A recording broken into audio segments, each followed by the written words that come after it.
Você já reparou tanto que de uns tempos para cá as pessoas estão sempre se posicionando ou extremamente contra ou extremamente a favor de algum determinado assunto? Por exemplo, política. Muitas pessoas amam o atual presidente, outros tantos odeiam o atual presidente. É muito mais comum você achar pessoas que estão ou numa ponta, num extremo ou no outro extremo, do que achar pessoas que estão no meio, entre um e outro, nem amam, nem odeiam, às vezes concordam, às vezes discordam. Mas a maioria das pessoas estão ou num extremo ou num outro. O meu nome é Gustavo Viana e no vídeo de hoje eu quero discutir exatamente isso com vocês. Qual que é o poder que a política tem para interferir ou influenciar os nossos investimentos? E nós estamos falando aqui de investimentos em ações. Mas é claro que o que a gente vai falar aqui, de uma forma geral, pode ser aplicado em todos os investimentos. Se você é empresário e vende um produto ou um serviço e não investe em ações, mas investe na sua própria empresa, provável que o que a gente vai discutir aqui hoje vai ser verdade para você também. E isso é verdade para grandes empresários, pequenos empresários, microempresários, nanoempresários. Todos vocês, todos nós somos influenciados pela política. Agora, como que a política, como que nós devemos nos comportar num cenário tão binário como esse de hoje? Você liga a televisão, dependendo do canal que você escolhe, eles vão estar fuzilando o presidente atual e todas as decisões que ele toma, todas as decisões que o governo, em geral, toma. Se você liga um outro canal, eles vão estar idolatrando o governo e passando a mão na cabeça de todo mundo, sejam quais forem as decisões. Quem está certo, quem está errado? E como que você se posiciona no meio disso tudo? Como que você toma decisões? O mais importante é isso. Como você toma decisões num cenário tão controverso como esse de hoje? E ainda tem, para apimentar essa conversa, a gente tem aí as chamadas fake news. Muitas notícias, uma enxurrada de notícias chega para nós diariamente. Quando a gente vai olhar, é mentira. E como que a gente toma decisões num cenário onde existe um extremo, existe outro extremo e existe uma terceira perna dessa loucura toda, existe uma terceira perna chamada fake news? Como que você se mantém protegido com relação a isso tudo? Vamos combinar, é muito difícil, é muito difícil. Seja você investidor, empresário, funcionário, é muito difícil tomar decisões. Às vezes você não quer investir para multiplicar o seu patrimônio, às vezes você quer investir comprando um imóvel próprio, mas você está inseguro, porque o cenário atual junta isso tudo e ainda nós temos ainda a quarta perna. Eu disse 3, mas tem a quarta perna desse momento que a gente está vivendo hoje. Será que o vírus ele é tão prejudicial como dizem? Ou será que tem um pouco de fantasia nisso tudo? Muitas pessoas estão morrendo e muita gente diz que as pessoas que estão indo embora, algumas delas não são exatamente por causa do vírus, tem um pouco de maquiagem nas informações. E aí? Como é que você toma a decisão? Deixa eu te dizer uma coisa, sempre foi assim. Sempre foi controverso, sempre foi complicado, sempre foi difícil, sempre foi dinâmico.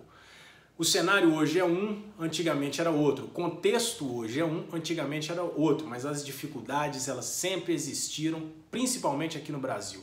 Você imagina como que foi investir numa época de ditadura, por exemplo? Você imagina como que era investir numa época em que a inflação, num ano, chegou a quase 2.000%, como foi na década de 90? Você imagina como que foi investir na Bolsa de Valores numa época em que o presidente anuncia que vai congelar investimentos de renda fixa, como poupança, por exemplo? Como que foi conviver e investir numa época em que a moeda muda de uma para outra, de outra para uma, de uma para uma terceira, para uma quarta, até conseguir ajustar e se manter fixa aí no plano real? Como que foi? Existem investidores que passaram por tudo isso. Será que isso era mais difícil ou mais simples do que é investir hoje?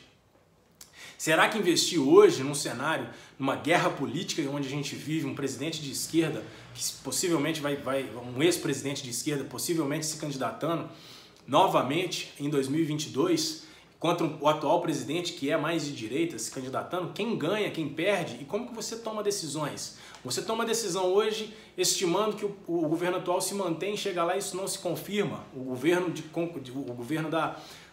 Não da concorrência, mas a oposição vence as eleições e aí você faz o seu desinvestimento e se não tiver jeito.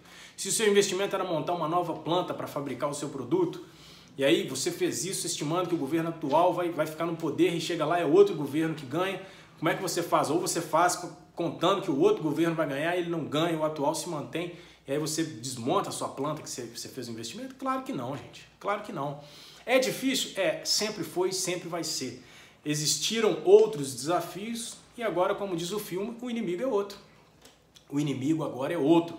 Mas amanhã, uma vez que a gente combater esse inimigo atual e a gente vai vencer, vai existir outro, vai existir uma nova onda de alguma coisa num passado não muito distante. Você que me acompanha muito provavelmente lembra de uma crise imobiliária que a gente teve há pouco mais de 10 anos atrás. Uma crise que começou nos Estados Unidos, foi chamada de marolinha e acabou não sendo, e que afetou a economia mundial. E como que você se comporta nisso tudo? Lá na época foi uma crise imobiliária, hoje é uma crise sanitária e amanhã vai ser outra coisa, sempre vai existir. Então você não tem que tomar a sua decisão baseada no momento de hoje. Você não tem que se desesperar, você não tem que achar que vai existir um apocalipse financeiro, onde todas as instituições vão quebrar. Será que o Brasil vai virar Argentina? A Argentina está passando por uma situação dificílima, será que vai virar uma Venezuela? Bom, eu não sou comentarista político, eu não entendo de política. E eu não defendo nenhuma orientação política aqui no canal, aqui eu defendo investimentos, aqui eu falo sobre investimentos. E o que eu estou querendo te mostrar é que seja a esquerda, seja a direita, seja o atual, seja outro governo, seja qual for o momento e a orientação política que a gente está vivendo, você precisa investir. E você precisa tomar decisões. E as decisões, quando você tem cenários controversos como o de hoje, não é fácil tomar decisão. Como que você vence tudo isso? Existe, na minha humilde opinião, um caminho vencedor, campeão, que vários investidores exercem essa prática de pensar dessa forma, eles colocam em prática esse tipo de pensamento, e este pensamento é chamado de longo prazo. Seja você investidor em ações, fundo imobiliário, seja você um microempresário querendo expandir, um nano empresário querendo expandir, um mega empresário querendo expandir, querendo comprar outras frentes, outros negócios, você tem que pensar no longo prazo. Se você investe hoje pensando em daqui a 2 horas, você está em maus lençóis, porque daqui a 2 horas é extremamente impossível de você imaginar o que vai acontecer. Em 15 minutos o mundo muda. O mundo muda. Em 15 minutos tudo muda. Agora, em 15 anos, claro que muita coisa vai mudar, mas aí você já consegue enxergar uma coisa com mais exatidão. Em 15 anos as coisas se corrigem, em 15 anos hiperinflações são contidas, em 15 anos governos corruptos são tirados do poder, em 15 anos governos incompetentes são tirados do poder. Pode acontecer exceções? Pode, mas você precisa caminhar sempre olhando no longo prazo. Sempre, tenha sempre uma orientação de longo prazo. Não investe hoje, não começa um negócio, não começa uma padaria de bairro que seja, hoje, pensando no amanhã, ganhar dinheiro amanhã. Pensa no seguinte, eu vou ter a minha padaria o resto da vida. O que eu tenho que fazer para me manter bem posicionado no mercado, para ter um produto que vai agradar os clientes, que vai atrair cada vez mais clientes? Esse é o pensamento campeão. E você não consegue pensar assim no curto prazo. Então, portanto, é longo prazo. Eu estou lendo pela 1000ª vez o livro Sonho Grande, que conta a história de Jorge Paulo Lemann, Beto Sicupira e Marcel Telles, os 3 mega investidores brasileiros aí, os nomes por trás da cervejeira Brahma. A gente ainda chama de Brahma, mas ela já é uma mega empresa aí, com presença mundial. Mas quando eu estou justamente no capítulo onde o Jorge Paulo Lemann volta para dentro da corretora, ele tinha saído de uma reunião com os executivos da Brahma, fechou o negócio de compra da Brahma, se eu não estou enganado, por 60 milhões de dólares. Ele volta para eles, eram dono de um banco, né? O banco chamava Garantia. Ele volta lá para os sócios dele e diz assim, olha, eu comprei a Brahma por 60 milhões de dólares. Isso foi no final da década de 80, ali para 88, 89. E o país estava num dos momentos mais incertos da história, porque a gente estava na iminência de eleger um novo presidente que depois foi empichado por corrupção. E aí, esse era o cenário. Então, alguns dos sócios, e tinha um dos sócios do Jorge Paulo Lemann naquela época, que não era nem o Beto, nem o Marcel, um deles disse, olha, você é louco de ter feito isso, nós estamos num momento incerto, dependendo de quem ganhar o governo aí, nós estamos enrolados. Como é que a gente vai pagar essa empresa sem conseguir operar num país decente, não num país decente, mas numa economia decente, porque estava tudo muito incerto. E o que Jorge Paulo Lemann fez? Ele olhou o longo prazo. Ele mesmo, palavras dele, segundo o livro que foi escrito pela Cristiane Corrêa, ele diz o seguinte, olha, quando eu olhei aqui a América Latina, Europa, Estados Unidos, as pessoas mais ricas desses lugares todos eram todas pessoas ligadas à cervejaria, e eu não acredito que todos eles sejam gênios. Provavelmente o negócio aqui é muito bom. Então ele viu uma boa oportunidade, um bom negócio, um bom segmento, e ele falou, olha, é país quente, nosso país é tropical, o pessoal aqui tem o hábito de beber cerveja, e a Brahma está precisando de alguns ajustes, nós vamos fazer esses ajustes aí, vamos sair de lá vencedores. Ó, o resto é história. Diga-se de passagem, esse foi um dos capítulos mais importantes na história do Jorge Paulo Lemann, segundo ele mesmo. Foi um dos investimentos mais importantes e que ajudou a escrever o nome dele na história. Ele até então era um grande investidor, uma figura importante, mas hoje é um dos maiores, provavelmente o maior investidor do Brasil. Então, sem esse passo, ele não teria chegado aonde ele chegou e sem focar no longo prazo, ele não teria dado aquele passo. Imagina se ele pensasse assim, em 1988, ele tá na iminência de comprar a cervejaria e pensa assim, será que em 1989, daqui a um ano, a coisa já vai estar boa? Se ele pensasse assim, ele não teria comprado, porque em 89 provavelmente a coisa não estava muito diferente. Em 90 talvez não. Mas hoje, em 2021, quem que é a Brahma? A Brahma é uma pequena empresa dentro de um conglomerado de empresas fabricantes de cerveja do mundo inteiro. As principais marcas de cerveja estão dentro da empresa deles hoje.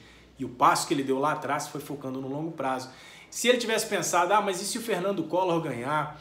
Ou se fulano ganhasse, se ciclano ganhasse, se fulano roubasse, se ciclano roubar, se tiver impeachment, se o ministro da Fazenda for fulano ou for ciclano, se o ministro da Saúde entrar e pedir demissão. Meu Deus, se ele pensa nisso tudo, ele não sai do lugar. E você também não. A gente abre a notícia hoje, vê, o Bolsonaro nomeou o João da Silva como ministro da Saúde. Abre a notícia amanhã, João da Silva pediu demissão porque desentendeu com o presidente, agora vai entrar a Maria da Silva.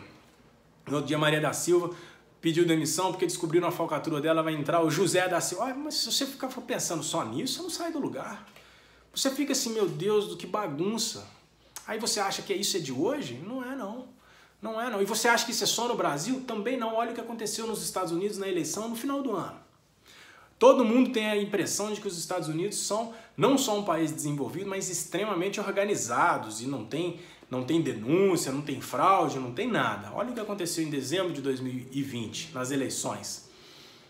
Olha quanto tempo se demorou para oficializar a notícia. Ninguém estava querendo dar a notícia de que de fato Joe Biden tinha ganhado.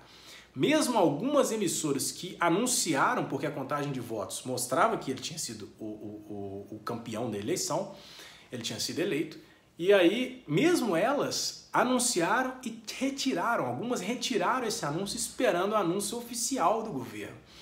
Por quê? Porque existiu ali uma especulação de fraude muito forte. E aí muita gente dizia, onde tem fumaça tem fogo. Você acha que eles são campeões de organização? Não tem problema nos Estados Unidos? Não, olha aí. Não tem 3 meses que a gente viu um problemão. Quase que nós, inclusive, vimos em um cenário em que o presidente não ia sair do poder. Por causa disso ou por causa daquilo, goste você ou não de Trump, de Biden, eu não estou defendendo nenhum dos dois. Estou te dizendo que nos Estados Unidos também tem problema. Você acha que na Europa não tem problema? As empresas de lá são perfeitas. Olha o caso da Volkswagen, que no passado recente, eu acho que 4 anos atrás mais ou menos, estava adulterando a emissão, eles estavam colocando um mecanismo no carro que adulterava o resultado da emissão de poluentes. A Europa tem um controle rigoroso com relação à emissão de poluentes dos carros e a Volkswagen estava adulterando esse resultado.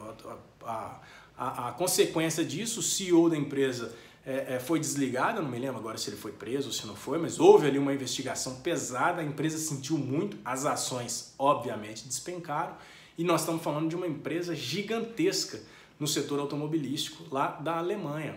E aí, não tem problema lá? Não tem problema nos Estados Unidos? Você acha que é só no Brasil? Não é. Você acha que só as eleições do Brasil são conturbadas? Não são. Você acha que só os governos do Brasil são conturbados? Dá uma olhada na Argentina, o que está acontecendo. Olha que loucura. Não estou falando mal nem bem do governo, não é isso, mas o país está enfrentando uma situação dificílima. Será que o governo tem alguma gestão sobre isso? Será que o governo tem alguma responsabilidade sobre isso? Se o governo não tem, quem tem? Vamos discutir alguns dos tópicos aqui sobre essa questão. Não existe político perfeito. Não existe. Se você odeia o presidente, talvez você tenha os seus motivos. Se você ama o presidente, estou me referindo obviamente ao presidente do Brasil, se você ama ou se você odeia, você tem os seus motivos. Às vezes esses motivos são pertinentes ou não, mas a opinião é sua. Você tem direito de pensar o que você quiser sobre o presidente. Agora, se você está esperando um político perfeito tomar posse, não existe político perfeito. Muita gente que votou no presidente atual arrependeu. Muita gente não vota nele mais. Muita gente que não votou se arrependeu também, porque quer votar nele, porque uma vez que ele tomou posse, essas pessoas que não votaram nele criaram uma identificação com ele, seja por motivo que for.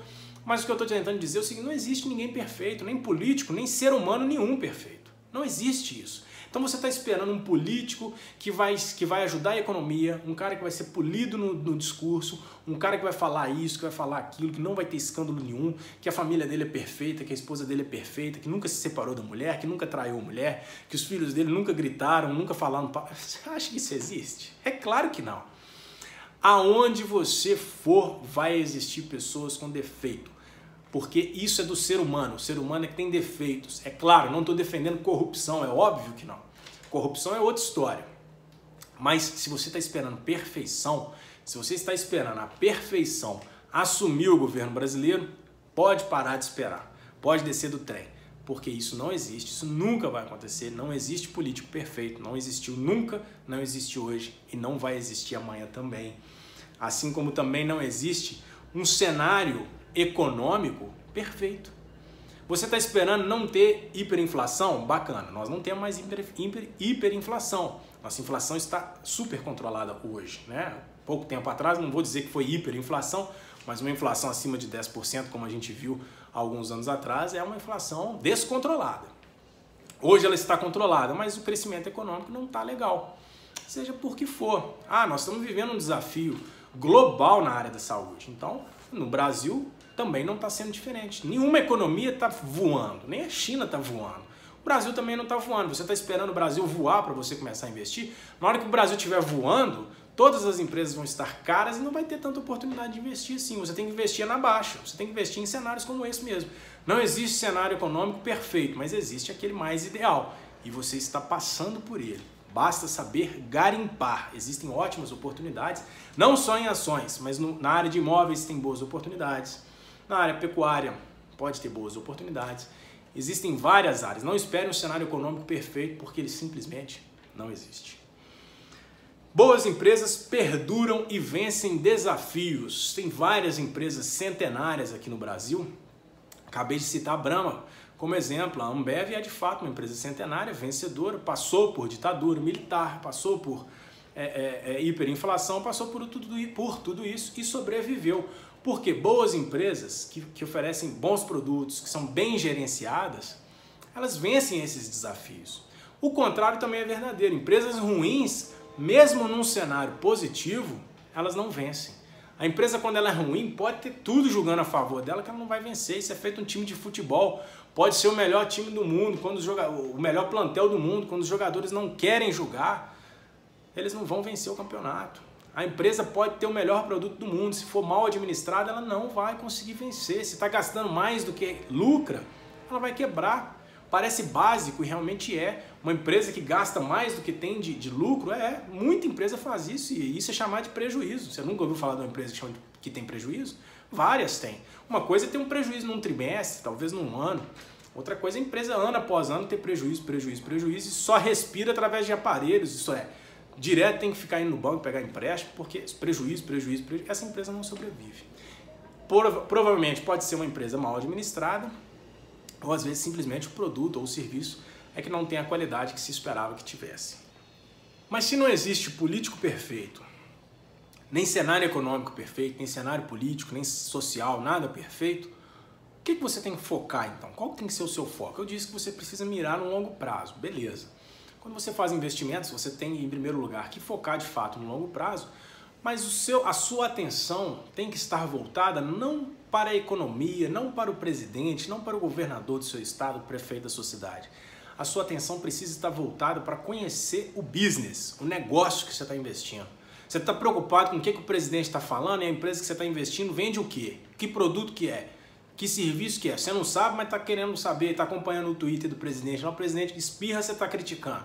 Mas aí você está analisando o investimento, não sabe o que a empresa faz da vida, não sabe endividamento, não sabe nada, não leu nenhum relatório sobre ela, não entrou no site em relação com os investidores, mal sabe o código de negociação daquela empresa, mas sabe cada passo do presidente. Deixa eu te contar uma coisa, saber os passos do presidente é secundário. Isso não vai te ajudar a investir melhor, vai te ajudar a investir melhor uma decisão estratégica sobre o negócio. Você precisa conhecer o negócio, o que a empresa está fazendo, para onde que ela está indo.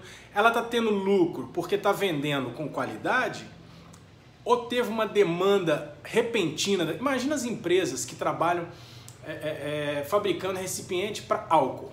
Olha o boom de demanda que teve para álcool, seja qual for a forma que você comprou, líquido ou não, existe um boom para esse produto. Então as empresas que fabricam frascos ou embalagens de onde o álcool é vendido, onde o álcool é embalado e vendido, essas empresas tiveram uma demanda gigantesca. Então você está analisando aquela empresa em 2020, vamos dizer que alguma delas tenha capital aberto na bolsa, eu não faço ideia se tem ou se não tem, mas vamos dizer que sim. E aí você está analisando uma delas e está vendo lá uma demanda. De repente, teve uma receita elevadíssima naquele período. Aquilo é pontual. Você acha que essa demanda vai ser para sempre? Não.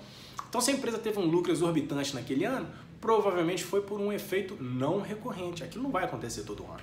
Então, você precisa entender o seguinte, o lucro da empresa está aumentando por quê? Teve alguma engenharia financeira no meio do caminho? Porque a empresa ela tem dinheiro em caixa, ou deveria ter. Toda empresa tem. E aquele dinheiro, ele não fica no caixa, como feito um armazém que tem a gaveta ali, o dinheiro lá dentro. Não, o dinheiro fica investido no banco. Se aquele investimento, vamos dizer que isso aí aconteceu na época, o exemplo, né? Isso aconteceu na época em que a inflação estava lá na ordem de 10%, mais de 10%, como aconteceu. Vamos pegar a Selic como exemplo. A Selic chegou a 14,25%, foi o teto dela, se não me falha a memória. Foi mais de 14%.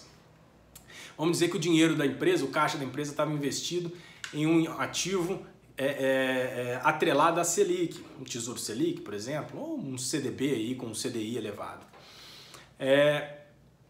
A 14 e tantos por cento, quer dizer que a aplicação do dinheiro daquela empresa estava com uma rentabilidade alta. Pode ser que a empresa teve períodos de lucro maiores porque o investimento que ela tinha no banco estava dando muito retorno. Não necessariamente ela estava vendendo mais. Vamos dizer que a empresa vende chinelo e ela estava tendo um lucro exorbitante não porque estava vendendo mais chinelo ou estava vendendo chinelo com uma margem de lucro melhor. Não. Ela estava tendo muito lucro porque o dinheiro dela no banco estava rendendo. E aí se você for dar uma olhada lá no demonstrativo financeiro da empresa, você vai achar lá em receitas e despesas financeiras. Aí você vai ver uma receita financeira crescendo, porque o investimento daquela empresa está atrelado a um indicador que está alto no momento. Aquilo é pontual. Você retira aquilo ali da equação, você vai enxergar o lucro operacional. A empresa vende chinelo, ela tem que ter lucro vendendo chinelo, ela não tem que ter lucro investindo na bolsa de valores, ela não tem que ter lucro investindo em tesouro direto. É claro que isso é parte do negócio, mas o principal lucro dela tem que ser operacional. Se a empresa vende chinelo, o principal lucro dela, a maior fatia do lucro, o crescimento do lucro dela tem que estar na operação de venda de chinelo e não na operação financeira. Vamos dizer que o diretor financeiro da empresa deu a sorte de investir alguma coisa em dólar. Naquela época o dólar explodiu, chegou a mais de R$5, os investimentos aumentaram muito e a empresa teve um lucro, porque parte daquele lucro foi financeiro, não foi operacional. A empresa investiu e deu, não vamos dizer a sorte não, porque às vezes foi competência mesmo do pessoal da área financeira de ter enxergado ali um cenário favorável para investimento. Isso é ótimo, a empresa se fizer isso aí e tiver resultado, maravilhoso, mas você investidor precisa ter cuidado, porque muita empresa quando divulga o resultado diz lá, crescimento de 50% no lucro. Você vai ver, de tudo aquilo ali, 49% foi por causa de receita financeira. Só 1% que foi lucro operacional, você fala, mas peraí, a empresa não teve eficiência operacional. Quer dizer, então, que num momento em que as taxas de juros não estiverem tão interessantes como estiveram naquela época, naquele momento, o que vai acontecer com o lucro daquela empresa? Provavelmente pode ter até prejuízo. E aí, como é que você, investidor, fica? Você que foi lá na euforia e não leu direito, não sabia, não conhecia o negócio, estava preocupado com o que o presidente está falando, está preocupado com quem é o ministro da Saúde, está preocupado se o Paulo Guedes pôs a máscara ou não pôs. Isso é secundário, companheiro. Isso é secundário. Você quer saber disso? Bacana, mas saiba disso depois. Primeiro você tem que saber dos seus investimentos. Cuide dos seus investimentos primeiro, depois você fica preocupado em criticar governo e tudo mais. Goste ou ame ou odeie o presidente, não é da minha conta. Mas o que eu estou tentando te mostrar é que primeiro você tem um dever de casa para fazer. Depois você vai para o playground e brinca à vontade. Porque foque em conhecer o negócio, eu acabei de falar. O próximo tópico aqui, se as estatais não te deixam confortável para poder investir, não invista. Não invista. Eu já falei, acho que esse é o 6º vídeo que eu cito a Petrobras, num passado bem recente, acho que foi 24 de fevereiro, quando o Bolsonaro avisou que ia fazer uma troca no comando da empresa. Foi aquele auê danado no mercado. Eu mesmo procurei pessoas próximas, a gente teve várias conversas sobre esse cenário. Eu confesso para vocês que não sou muito fã quando existe intervenção política, ou intervenção, não vou dizer política, mas uma intervenção do governo no comando de uma empresa, não me agrada muito bem. Agora, faz parte do job description do Bolsonaro. Ele tá protegido pelo emprego dele. A Petrobras é uma empresa federal. Então o Bolsonaro pode trocar o comando? Pode. Então, se você não está confortável com isso, você faça igual a mim, não invista. Não investe na Petrobras. Excelente empresa. Excelente empresa. Primeiro que eu não entendo nada da área de petróleo. Não faço ideia de... Se eu tiver que avaliar o negócio de petróleo, eu vou ter uma dificuldade enorme. A precificação do petróleo é em dólar. Enfim, não é uma área que eu entendo. E não é uma área pela qual eu sou muito apaixonado. Agora, é uma grande empresa. Uma das empresas mais tradicionais do Brasil. Uma das maiores petrolíferas do mundo. Bacana, mas se você, assim como eu, não se sente confortável, que amanhã ou depois pode trocar o presidente e o comando da empresa vai ser trocado de novo, se você não se sente confortável, não invista. Você tem mais centenas de empresas disponíveis, por que você tem que comprar ações da Petrobras? E mesmo vale para Banco do Brasil, que é outra empresa federal também. Se você não está confortável com o governo atual, se você acha que o governo atual só faz burrada, só faz cagada, não invista nas empresas estatais, porque esse governo que você acha que é um bando de gente incompetente, na sua opinião, como exemplo, esse governo é o governo que gerencia essas empresas. Sob gestão desse governo é que essas empresas vão caminhar. Caixa Econômica, Banco do Brasil, Petrobras, são todas empresas onde o governo tem um poder de influência imediato, direto. Não é secundário, não é indireto, é direto. Portanto, se isso não te deixa confortável, não invista. Para que você vai ficar tendo gastrite à toa? Tanta empresa aí, você vai investir justo naquelas que não te deixam confortável. Ah, mas eu gosto. Acha outra que gosta. Você gosta da área de petróleo? Ache outras, tem outras. A Petrobras não é a única. Aprenda a ser frio e separar o ódio do governo dos seus investimentos. Se você ama ou odeia o governo, eu disse isso em outros momentos aqui no vídeo, pouco importa. Aprenda a separar, tira esse sentimento seu da equação. Você tem que analisar, se tiver que analisar o governo, você tem que analisar em como que a economia sob a gestão daquele governo está caminhando. Você acha que está indo bem, está indo mal? Pouco importa se Bolsonaro deu uma entrevista usando máscara ou não. Para o contexto do investimento, isso não é importante. Agora, se você acha que porque aquilo ali afeta a economia, bacana. Mas tira o seu ódio ou o seu amor, seja pelo presidente atual ou pelo principal concorrente dele, tira isso da equação. A sua decisão tem que ser focada em conhecer o negócio. Você pode odiar o presidente, mas a empresa está indo muito bem. As empresas, o mercado está indo muito bem. Você que é de direita precisa reconhecer que sob o governo do Lula, ainda mais no primeiro mandato, nós tivemos um crescimento fabuloso. Então se você não tira, se você odeia o Lula e não sabe tirar isso da equação, você perde boas oportunidades. Você que é de direita precisa reconhecer, concorde, goste ou não dele. Não estou falando para você concordar ou gostar do presidente. Mas existiu um crescimento absurdo, ainda mais no primeiro mandato do Lula. Se foi mérito dele ou não foi, não interessa. É isso que eu estou dizendo, não interessa. O que interessa é o que aconteceu. Quem investiu naquela época teve um lucro absurdo. Naquela época o mercado cresceu demais, o Brasil cresceu muito. Ame ou odeie o governo, a política, o que seja, mas você tem que tirar esse sentimento. Investimento é frio. Dinheiro não tem sentimento. Dinheiro não tem amor nem ódio por ninguém. O dinheiro troca de mão assim, ó. Numa crise, o rico vira pobre, o pobre vira rico, o mediano continua na mesma, porque gente morna continua sendo morna eternamente, quem está em cima do muro continua em cima do muro, eventualmente vai bater um vento aí, vai cair para um lado ou para o outro, mas geralmente fica em cima do muro. Mas na crise o dinheiro troca de mão, por quê? Porque ele não tem amor. Ele não odeia o pobre e ama o rico, ou o contrário, não. Dinheiro é frio, investimento é frio e você precisa ser frio também. Quando eu invisto, eu goste ou não do atual governo, eu não invisto para daqui a 2 anos, porque daqui a 2 anos, ou menos de 2 anos, pode ser que o atual governo não esteja mais na presidência. E aí? Eu vou desinvestir em tudo que eu fiz? Vou sair vendendo tudo que eu comprei? Ou sair comprando tudo que eu queria comprar? Não é assim. Eu invisto pensando daqui a 10 anos, muita gente pode nem estar aqui mais. Eu, inclusive, posso não estar aqui mais. Daqui a 10 anos, muita coisa já aconteceu. E se eu não consigo olhar para o horizonte e enxergar um cenário positivo, eu não posso investir. Ponto final. Um cenário positivo para a economia, um cenário positivo para aquela empresa. Isso é investimento. Esse vídeo é especificamente para te dizer o seguinte: pega a sua orientação política e coloca ela como secundária. Pega o seu sentimento pelos políticos, sejam quais forem, pega esse sentimento, deixa tudo isso dentro de um caderno. Aprenda a analisar o negócio como ele é, como um negócio. Tá certo? A empresa vai crescer ou vai andar de lado ou vai enxugar.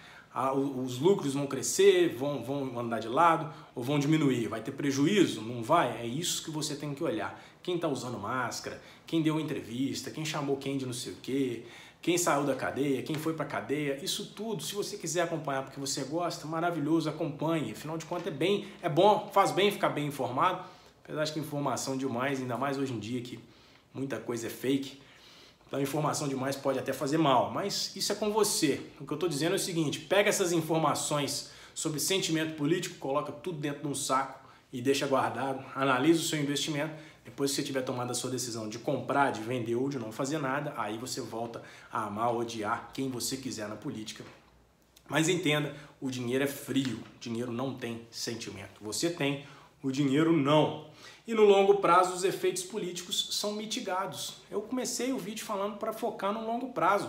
No longo prazo, o presidente de hoje ou de ontem ou de amanhã, quando se investe em 15 anos, olha aí, o efeito Collor foi mitigado. O camarada congelou conta, poupança, plano disso, plano daquilo, teve impeachment que tirou o cara do governo, olha como que deve ter sido instável aquela época, tudo isso foi mitigado, muita gente nem sabe que existiu isso. Muitas empresas passaram por aquilo e venceram, muitas ficaram pelo caminho, mas o fato é que a coisa continua, o jogo continua, o mundo não para. Porque o presidente A ou B ganhou, ou perdeu, ou teve impeachment, o mundo não vai parar. Não parou ontem, não para hoje, não vai parar amanhã. Portanto, no longo prazo, 10, 15, 20 anos, tudo isso é mitigado. Eu diria que as coisas a mudança hoje em dia é tão rápida, que eu diria até que em 5 anos o cenário já é outro. Olha, 5 anos atrás, 2021 era outro Brasil. Março de 2021, exatamente 5 anos atrás, a presidente ainda era Dilma, ainda não tinha tido impeachment, porque se não me falha a memória, o impeachment dela foi em agosto. De lá para cá, a Dilma saiu. Michel Temer entrou, depois o Bolsonaro foi eleito. Nas eleições o cara tomou uma facada. Olha quanta coisa aconteceu em 5 anos. Imagina quanta coisa não vai acontecer nos próximos 5 e você pensando aí preocupado que na hora do almoço as ações vão cair ou subir, ou na hora do café da tarde, ou o pregão vai abrir com queda, isso pouco importa. Foca no longo prazo. Tá feito? É isso aí. Valeu, até o próximo vídeo. Um abraço.